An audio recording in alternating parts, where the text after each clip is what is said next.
Hello and welcome back to Biz Inbox. I'm Em Burnham and this is your HR free zone. And I'm Sarah Davidson, lawyer turned entrepreneur and now yapper, ready to dive into whatever workplace chaos that you guys have sent our way. And of course, if you want to submit any questions for dilemmas, we want them all. The juicier the better, we always say. We had one about hooking up in an office. We had one about after workplace anxiety from drinking.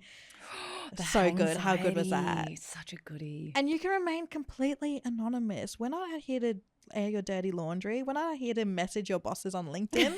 We just want to give you the answers because we find your questions very interesting and we want to help out.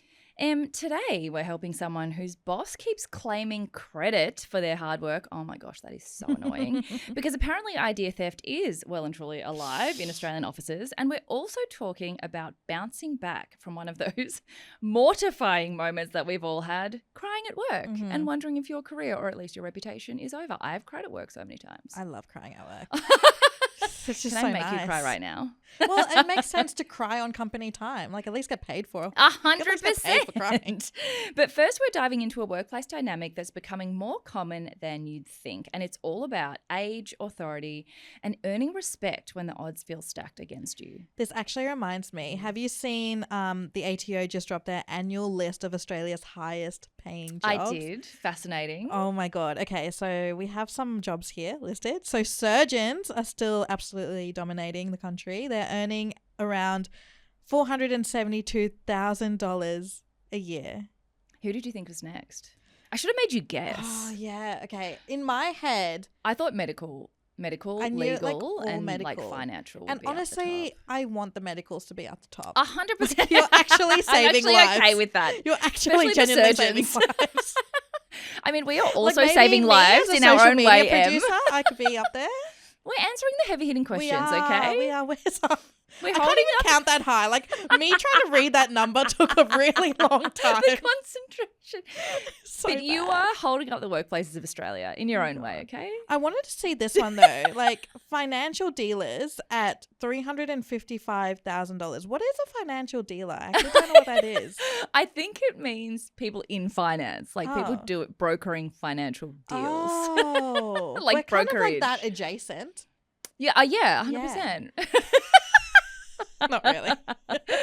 I mean, it pays to be creative about your title, right? It pays to be creative, but I find this so interesting because I feel like there's been so many studies of people asking kids what they want to be when they grow up, and back in my day, it was always like astronaut, doctor, lawyer, and now it's Space cowboy. Space cowboy, and now it's like influencer, YouTuber, and I feel like now we're gonna start seeing like the different careers and seeing. This is how I feel like generations do become contentious with each other and what they want to do in careers and how they want to be paid for their like chosen line of work.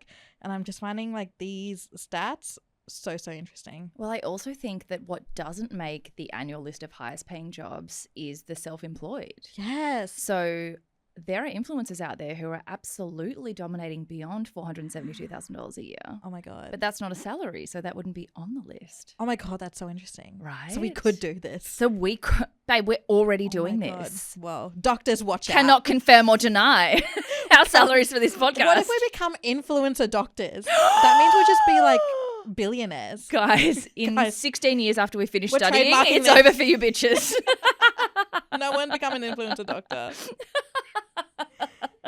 Okay, our first question. Let's get into it. We got this question from Emma who emailed us saying, I'm a millennial who's just been promoted to manage a team of boomers. God. The generational gap feels massive. They seem to question my authority and I'm struggling to connect with their work style. Any tips for bridging this divide and earning their respect? Oh, I feel like this is increasingly common where Have you ever managed someone older than you? that's a good question. Have I? No, because in the workplace I started in, so in my corporate career, I left before I got too senior. Right. And then we ran our own businesses. And so, I guess my husband. That counts. But not in terms of inside our business. Okay. Yeah, we've never had, I guess it's really been us and then teams of juniors. So I've never had this problem, but I repeatedly hear of how commonly it occurs, and I think it has always occurred, but it's more that the generational approach to workplace etiquette and attitudes and work structure has never been so different. So I don't think the clashes would have been the same as they are now. There'd always be a problem with authority that comes with age, but now I think it also comes with the sort of younger generation's approach to work that would make it really difficult. Yeah, it's so interesting because I feel like I'm in that generation now. I'm not a manager, and I've talked loudly about how I shouldn't be a manager. But a lot of my friends are now at that age. We're at that age where a lot of them are starting to manage people older than them. Yeah. Not really boomers, but more like younger millennials managing Gen X. Mm-hmm. And my friends are so nervous. Like, they are trying so hard to be approachable, but also have that authority.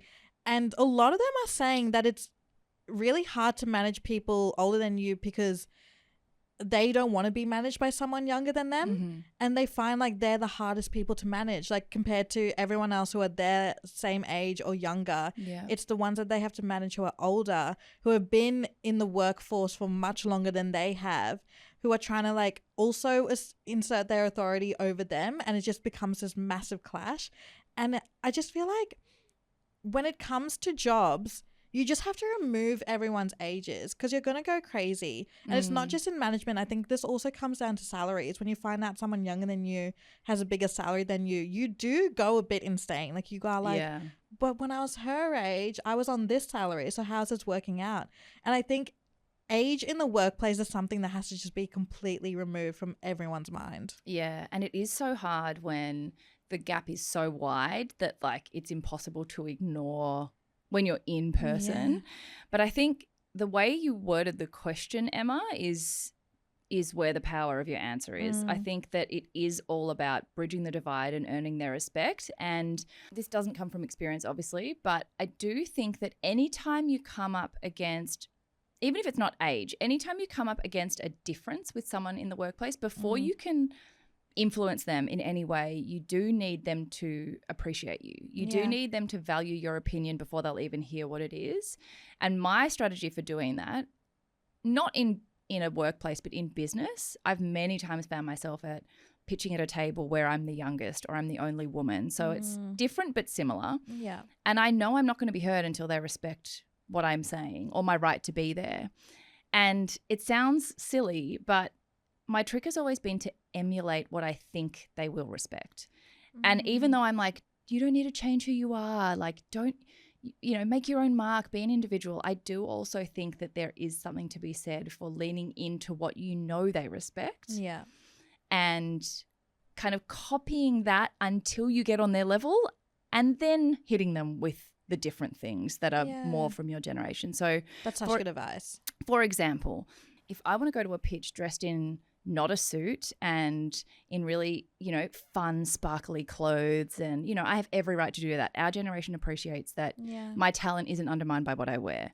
But if I'm going to pitch to a much older generation of serious men who have operated in a very different workplace environment for most of their life, I'm going to dress appropriately. Yeah. And that's, some people would be like, don't let anyone dull your sparkle. But then I'm like, but the reality is I want to be heard.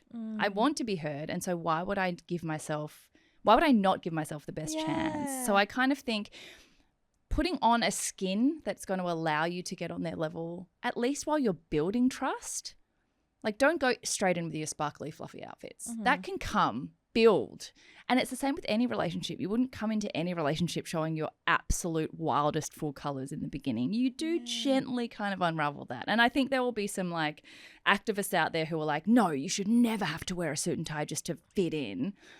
But I do think you have to give a little to get a little. You do have to. Yeah. You do have to maybe a little bit play the game to get there. And then once you've got their respect, once you get there, they won't care what you're wearing. Yeah. It's just the very early days. I would also say for our generation, like younger millennials, older Gen Z, I personally get being liked versus being respected quite confused. Yes. So just make sure that you never know. Like they could you don't have to like your manager, but you have to respect them. Yeah. And just know the difference between that, because it's so easy to want everyone to like you. Like, it's so easy to fall into that loop. But I think now that you're a manager and it's your first time managing older people, notice the difference, because if they respect you, that's literally all you need. Yeah. Yeah, they don't have to be your best friend. Yeah. And in fact, it's probably better if you don't. Like my default to trying to disarm people is to be warm and fuzzy and make you like me. But often that undermines the respect that you get as a leader. So sometimes it is like, to a group of millennials, sure, I'd go and hug them and get coffees and want to go on nail dates. To a group of boomer staff members, I wouldn't suggest, let's go on a nail date for bonding, because I feel like that wouldn't add to the respect that you would earn. So just like, I guess like read the room a little bit on how you approach what they respond to well. And most of the time it will come back to how good your work is. Yeah. So the more you can show them that you are good at what you do. Yeah, you're in that job for a reason. Yeah, and you just need to remind them of that. Okay, the next one we have from our DMs, it says, how do I recover professionally if I cry at work, especially in front of my colleagues or my boss? Oh, the embarrassment is overwhelming and I'm worried it's damaged my reputation permanently. What's the best way to bounce back from this kind of vulnerable moment in a professional setting? Well, as someone who has cried extensively in the workplace, what advice do you have to offer? Cry more. No. Because all my workplace advice when I first started my career came from my mum, who works in the corporate sector. And my mum is one of those people that, like, she's so like warm and gentle and soft and emotional personally, and then when I see her at work, it's a completely different person. And I love that, and I wanted to be that. And one thing that she gave me advice for was, don't cry at work. Like, just don't really? Do it. And I'm like, it makes sense, because she's come from this corporate sector, like an immigrant who has to like build herself up in this sector that's full of men, like who are older than her, who went to different universities, who has been in this country for much longer than she has. So I completely understood where she was coming from that advice. So my first go at my career, I think for like the first few years, I just never showed any emotion at all. And then something happened. I cannot imagine that. It was crazy. It'd be so weird. It was weird. It was like so unlike me. And I'd always just cry at home or cry before work and then come in. It's still a lot of crying either just, like, way. Super healthy habits. Yeah, being developed. It's just like where you do it. That's the key. And then one time I was in a performance review, and I have talked about how performance reviews can be so emotionally driven, because you're literally trying to talk yourself up and prove to someone that you deserve more. And it's like, it's such an intimate conversation you're having in a place that's not intimate at all. And I remember I just like was going, and I do this and I do this and I do this, and I just started crying. Oh, babe. And my manager at the time, who I can't remember who it was with, I think it was with Claire Stevens, who was our editor at the time here at Mamma Mia, and she didn't even flinch. Yeah. And I was like, I'm so sorry, I'm crying. And she's like, oh, everyone cries. That's fine. And I was like, move on. What? And she's like, yeah, everyone cries. And I'm like, what? Why did no one tell me? And I do think that's the benefit of working in a workplace like Mamma Mia, where you're not kind of felt like you have to hide your emotions. Like if it comes out, it comes out. Yeah. And we all like take some deep breaths, get a tissue box, and then move on with the conversation. Yeah. And I think a lot of women in particular, because we are, and it is genetically proven, we are highly emotional, that when you are speaking with passion or with anger, like tears might fall. Yeah. Like tears will fall, and that just shows how passionate you are about the job. I will say, like, I want to know with this DM, has it been like a one time you cried and now you're like freaking out over this one time, or is it constant? Because I think if it's a constant occurrence where you're constantly crying in the workplace, I would feel like that's when you have to seek professional help and be like, how do I manage my emotions, but also how do I address the reason why I'm crying so much? But if it was just a one-off, like, take some deep breaths. It happens. People do. You might just not see it happening, but it does happen, and give yourself some grace. Oh, absolutely. And I think that even probably the most senior together incredible people have had things along the way that have felt embarrassing and life-ending at the time. But I always come back to the idea of, if you're this concerned about it damaging your reputation, or you're that worried about it, then and it sounds like jargon, which we've spoken about on this podcast before, but just get in front of it. Get in front of the narrative instead of sort of worrying who saw, what do they think, why do they think it happened, is it undermining my power? It can, as a woman, that's really unfortunate that sometimes us being emotional isn't seen as a superpower that it is. It's seen as making us weak, or like, oh God, she's so emotional, she can't make decisions Which today. is so annoying that that's still the narrative. It is so annoying, and I think that's like an institutional thing that we still need to work to change, and hiding the tears is not the answer to that. But I think if it was in front of a particular person, just sit down with them. Yeah. I think just say, look, I'm really sorry that I cried the other day, or I just want to give you some context to why that happened. Because if you can come back to them in a non-emotional state and show that you can objectively talk about that event and say, I was highly exhausted that day, like give some context around it. That's the best way you can protect your reputation, because then the last interaction they remember about the crying is you taking control of it. Yeah. They don't remember you being hysterical and then sweeping it under the rug. Yeah. Oh, I love that advice. Also, there's been so many meetings I've been in where you just can't help but like have the tears flow. So I'm like, I just let them flow and just continue on with the meeting. Yeah. And then I think because like my managers here just know me so well that we just like literally pretend like it's not happening, even though it is. No one look at him. No one look at him. And then you just get on with it. And I'm like, it's fine. It just happens. Like sometimes you just have to cry. It definitely depends on your workplace as well. Yeah. I think if you are somewhere like Mamma Mia, you don't need to hide it, and you can, explain the reasons why and feel supported. Having said that though, there have definitely been rooms where it would be so highly inappropriate to cry, which is, again, unfortunate. But like in court, for example, oh my God, yes. You can't sort of interrupt proceedings. Please, come on. Yeah, please, babe. But I think in some cases, if you haven't cried yet, but you feel it coming on, absolutely excuse yourself.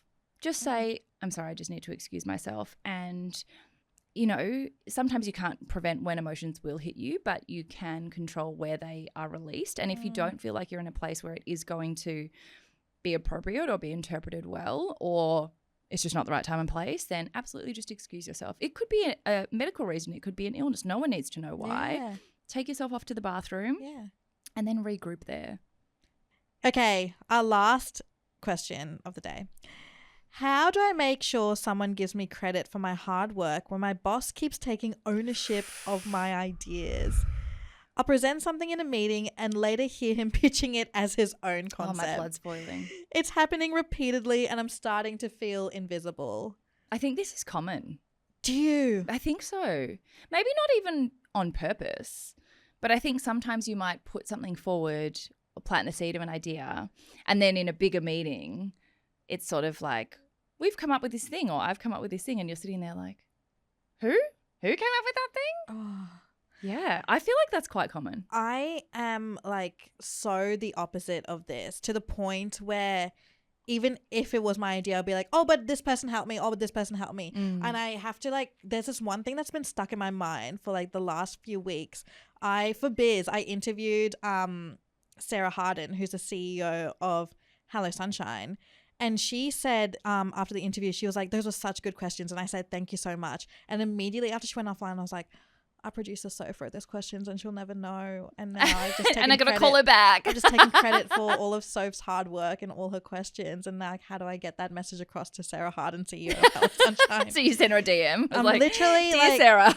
I like felt so bad. And like for me, taking credit for someone else's work purposefully just seems like such a bizarre concept, because it feels like you will get found out. See, I think that in certain very competitive landscapes, right, it's not even that people might be doing it on purpose, but they're not going to volunteer your name rather than just presenting the idea. Like I think in sort of legal finance, everyone is vying so hard for the small amount of airtime they're getting at that meeting. Well, legal makes sense because you're not like, and here's the evidence, and also this evidence was sourced by this person and this person. I didn't find it personally. Yeah, and so I have to say, in some situations, I think you just have to wear it, because in some situations you are the junior. Your role is doing the research. And yes, you might have come up with the main argument, but the ultimate goal is to put that argument ahead of your client. Yeah. And so who did it? who gets credit for it is really not the point. So I definitely think sometimes it is frustrating, but you need to wear it. On the other hand, I have had many situations where I'm like, not that someone has necessarily taken my idea, but where I'm like, I want that managing partner to know that that was me. Because you want your name to be recognized and because you want people to know, especially if it's a really good idea. It's not that someone stole it. It's just that you might want like your promotional name worthy idea. I think that's it. We're all vying for the same promotions. Yeah. And if you are constantly getting overlooked because no one knows which parts are yours, there are some subtle ways to make sure that people know. Like how? So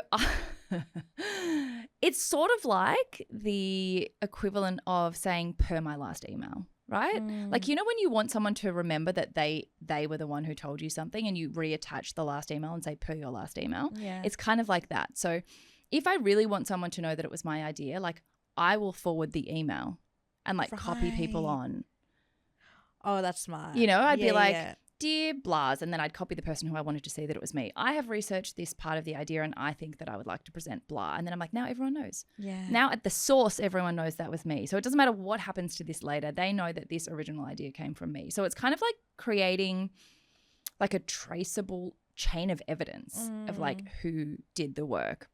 But if you've already done all that, you've missed the chance, and then in the meeting that kind of is taken away from you, there are lots of ways that you can say, yeah, for example, when I was researching this, I really found this part interesting. Yeah. Sometimes it feels painful, but you do have to insert yourself.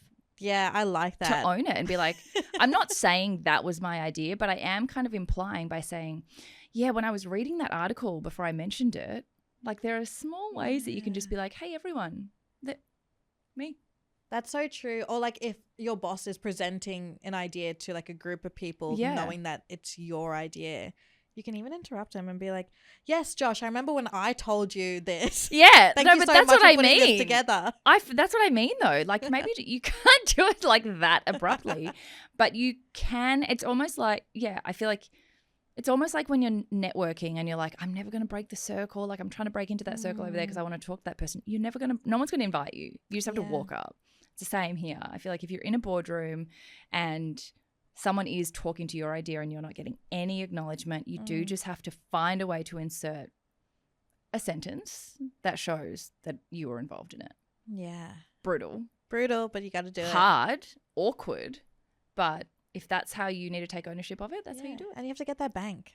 You have to get that back. No one's going to do it for you. Exactly. No one is going to say, by the way, in fact, they're going to take it from you. Like they your are boss. going to take it from you. And so I seriously think like you've got to get the balls if you really want it to be known that it was you and just say in the conversation, yeah, I really like when we were researching this together or when I presented that to you, I know it feels awful, but then everyone will know. Oh my God. Good luck. I can't wait. I can't wait for you to throw down with your boss.